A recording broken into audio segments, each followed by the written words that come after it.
নমস্কাৰ, মীনাক্ষী ৰান্ধনীশাললৈ আপোনালোকক সকলোকে স্বাগতম জনাইছোঁ। আজি মই আপোনালোকৰ মাজলৈ লৈ আহিছোঁ মাটিকাদুৰী উপকৰণ। আমি এনেকুৱা এবিধ শাক মই লৈ আহিছোঁ যিবিলাক মানে মাটিকাদুৰী বহুতে চিনি নাপায়, বহুতে চিনি পায়ো নাখায়। ইয়াৰ ঔষধি গুণ কথা গম পালে হয়তো আপোনালোক সকলোৱে খাব।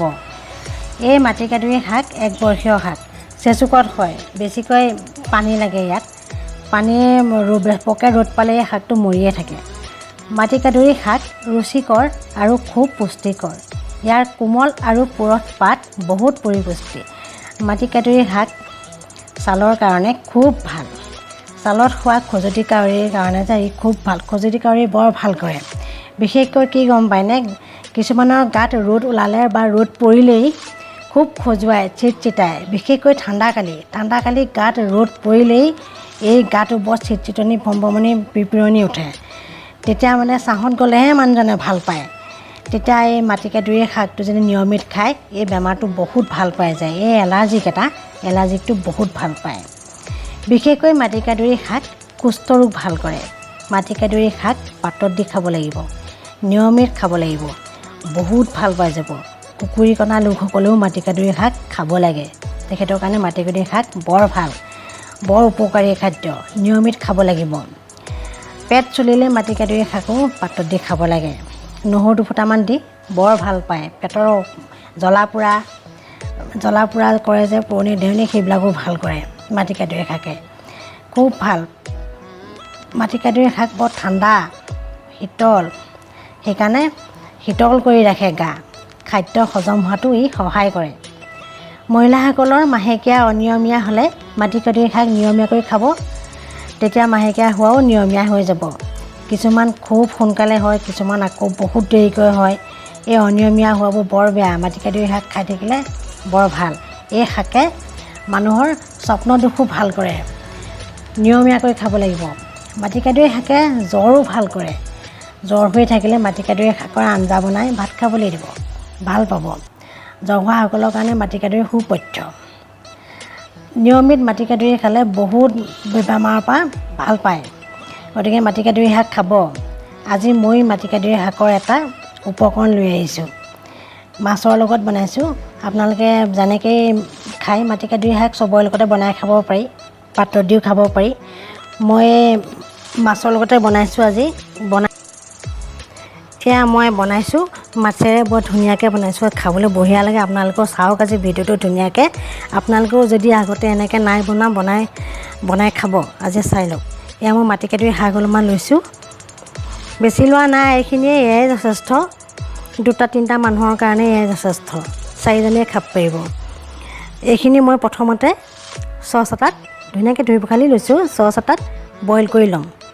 গোটেইখিনি চচটোতে ভৰাই পানী দিম। পানী অকণ সৰহকৈ দিম, কাৰণ লাগিবইতো। পানীখিনি পেলাই নিদিওঁ বইল কৰাৰ পাছত, পানীখিনি লাগিব, পেলাই নিদিব। গতিকে পানীখিনি বেছি হ'লেও একো আপত্তি নাই।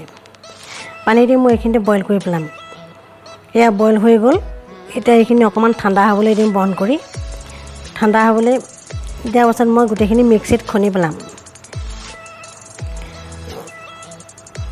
মাটিকাদুৰী শাকটো অকণমান মানে ঠাৰিডাল অকণ টান, বহুত আঁহ থাকে কিছুমান। গতিকে এইখিনি আপোনালোকে ভালদৰে বইলটো হৈ ল'লে ভাল। পিছত তৰকাৰীখিনিত বেছি নোতলালেও হয়। তেতিয়া ইয়াতেই মই সিজাই ল'লোঁ। এতিয়া হৈ গ'ল। মই অকণমান ঠাণ্ডা হ'বলৈ দিম। ঠাণ্ডা হ'বলৈ দিয়াৰ পাছত এইখিনি মই মিক্সিৰ জাৰত ভৰাই মিক্সিত পিচি লওঁ। পিচি পেলাই চাকি ল'ব লাগিব দেই, নহ'লে ইয়াত আঁহ থাকে, আঁহবোৰে খাবলৈ বেয়া লাগিব। গতিকে আপোনালোকে চাকি ল'ব চাকনিখনে। ডাঙৰ চাকনি হ'লে ভাল। ডাঙৰ চাকনি আছে নাই জানো, ডাঙৰ চাকনিত ভালকৈ চাকি ল'ব। নহ'লে সৰু চাকনিখনতে অলপ অলপকৈ চাকি ল'ব, নহ'লে হাতেৰে আনি ভালকৈ চেপি ল'ব। পানীখিনিও মই ইয়াতে দি দিম। এই পানীখিনি পেলাই নিদিব, এইখিনি ভিটামিন আছে। এই পানীখিনিত ভালদৰে মিক্সিত পিচি ল'ম। এতিয়া ইফালে মই মাছখিনি ভাজোঁ, এইখিনি পিচি ল'ম। মাছ লাগিব যিহেতু, আৰু বিলাহী লৈছোঁ, কণ বিলাহী কেইটামান। মাছখিনি ভাজি ল'ম। মাছখিনি ভাজি থকা নেদেখুৱাওঁ আৰু আপোনালোকে জানেই মাছ ভাজিব, গতিকে সেই তেলকণ দি লোৱা পটাপট মাছ ভাজি থকা নেদেখুৱাওঁ আৰু চিধাই ৰেচিপিটোকে বনাওঁ। বেছি তেলত নালাগেই, অকণমান তেলতে মাছখিনি ভাজিলোঁ। ভাজি এই 4 পিচ মাছ ভজা দেখুৱাই দিছোঁ আৰু তাৰপিছত এয়া হৈ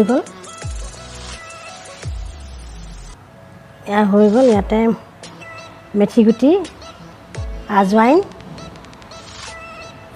মেথিগুটি আৰু আজৱাইন দিম মই। কালজিৰা কেইটামানো লগতে দি দিম। তেলতে এইকেইটা বস্তু দিলে ভাল লাগে, শুকান জলকীয়া এটাৰ লগত।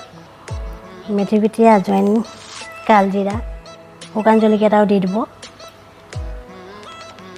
ভাল লাগে। চব গুটি কেইটামানো মিক্স কৰি দিলে আৰু ভাল লাগে। বেছি নহয়, 4-5টামান চব গুটি, অলপ গোন্ধটো ধুনীয়া ওলায়, ভাল লাগে। এতিয়া পিঁয়াজ এটুকুৰা কাটি লৈছোঁ, সেইটুকুৰা দি ভাজিম।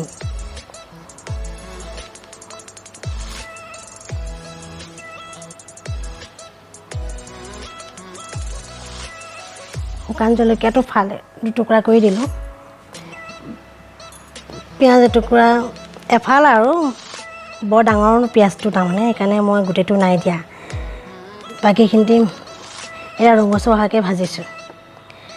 এয়া আদা নহৰু মই খুন্দি লৈছোঁ, সেইখিনিও দি দিছোঁ। নহৰুখিনি খুন্দি লৈ অকণমান পিঁয়াজখিনি ৰঙচুৱা হোৱাকৈ প্ৰায় 1 মিনিট 1.5 মিনিটমান ভাজিছোঁ। ভজাৰ পাছত মই কণবিলাহীকেইটা গুটিকেইটা এৰুৱাই লৈছোঁ, গতিকে পেটত গেষ্ট্ৰিক হ'ব দিগদাৰ কৰে। মিক্সিত খুন্দি ল'লে ভাল হৈছিলে, মই মিক্সিত খুন্দিবলৈ সময় নহ'ল, চিধাই দি দিলোঁ। সিজিয়ে যাব। কণবিলাহীকেইটা একদম তুলতুলীয়া বঢ়িয়া হৈ আছে।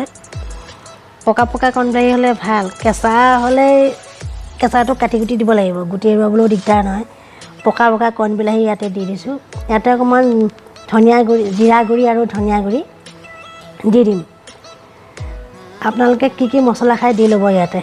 মছলাটো পিছত নিজৰ ওপৰত কথা, কিছুমানৰ অপকাৰ হয়, কিছুমানৰ গৰম মছলা নাখায়, কিছুমানে এইবোৰ আৰু। তাৰপৰা এতিয়া জিৰা গুড়ি, ধনিয়া গুড়ি, নিমখ, হালধি গোটেইখিনি দি ভালদৰে মই লৰাই পেলাম। ইয়াত মই গৰম মছলা নিদিওঁ, আপোনালোকে যদি দিয়ে দি ল'ব পাৰে। ভালদৰে মিক্স কৰি জলকীয়া গুড়ি অকণো দি দিব লাগিব, জ্বলা হ'লে ভাল লাগিব। বিলাহীকেইটা ঘৰৰ নাই, একদম টেঙা, ঘৰুৱা বিলাহী, একদম টেঙা। আজিকালি বিলাহীবোৰ টেঙা নহয়েই, মিঠা, গতিকে এইকেইটা কিন্তু টেঙা। গতিকে ইয়াত টেঙা নহ'লে অকণমান নেমু চেপি দিব পাৰে, টেঙা হ'লে ভাল এই আঞ্জাখিনি। মই জলকীয়া গুড়ি অকণ দি দিছোঁ। জলকীয়া গুড়ি অকণমান দিলোঁ, জলকীয়া জ্বলা হ'লেতো ভাল লাগে। আপোনালোকে জালুকৰ গুড়িও দিয়ে যদি দিব পাৰে, দি ল'ব। ভালদৰে ভাজি বিলাহীখিনি সিজিছে। এতিয়া মই এই যিখিনি লৈছিলোঁ, মাটিকাদুৰী শাক খুন্দি লৈছোঁ, মই পিচি ল'লোঁ নাই মিক্সিত, সেইখিনিতে মই ইয়াত বাকি দিম।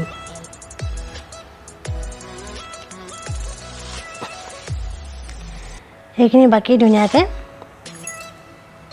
ঠাণ্ডা হৈ গ'লতো, ভালকৈ উতলিবলৈ ঢাকন মাৰি দিম। ঢাকন মৰাৰ পাছত ভালকৈ উতলি যাব তেতিয়া মাছখিনি ঢালি দিম। উতলিবৰ কাৰণে ঢাকন মাৰি থৈ দিছোঁ। সেয়া গোটেইখিনি উতলি গ'ল। এতিয়া মাছ কেইটুকুৰা দি আকৌ অকণমান উতলাম। মাছ কেইটুকুৰা দি ধুনীয়াকৈ আকৌ অকণমান উতলি ঢাকন মাৰি দিম। থপথপীয়া আপোনালোকে পানী অকণমান পনীয়া যদি কৰিব বিচাৰে, পানী অকণ সৰহকৈ দি নিমখটো সেই অনুপাতে দি উতলাই দিব। এতিয়া আপোনালোকে ভিডিঅ'টো চাই কেনেকুৱা পাইছে, এনেকৈ বনাবচোন। এনেকৈ বনাইছেনে নাই আগতে, এবাৰ এনেকৈ বনাই খাই চাব, কিমান ধুনীয়া। যদি ভাল পায় মোক লাইক কৰি দিব, ভাল পাইছে যদি ভিডিঅ'টো লাইক কৰক আৰু ছাবস্ক্ৰাইবো কৰিব যদিহে কৰা নাই। বেল আইকনটো আহিবনে, সেইটোও টিপি দিব। ভিডিঅ'টো চাই আপোনালোকে এইখিনি কৰিব আৰু যদি ভাল লাগে আৰু মোলৈ কমেণ্ট এটা দিব। আজিলৈ সামৰণি মাৰিছোঁ। আপোনালোকৰ আকৌ পুনৰ ৰেচিপি লৈ আকৌ পুনৰ মই আহিম। গতিকে নমস্কাৰ।